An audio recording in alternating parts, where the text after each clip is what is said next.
ok người tới thề này phải chia lo giờ tới là món sạch chay đi xa mình toàn đang nghe đây là cạp á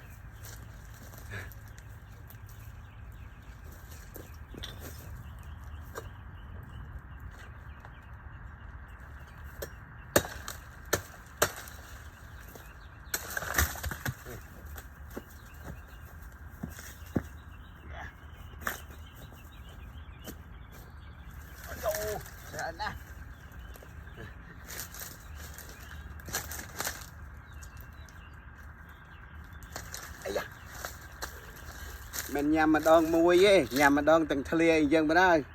vì sự bô bê lấy cặp mưa mùi mưa sạch cái sạch sẽ đai rồi nè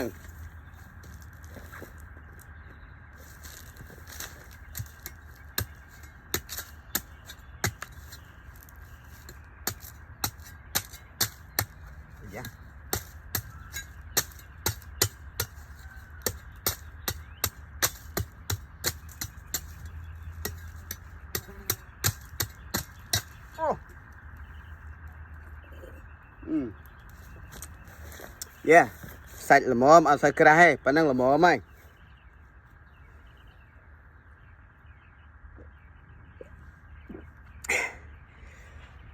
mấy bông bông na tra ca đấy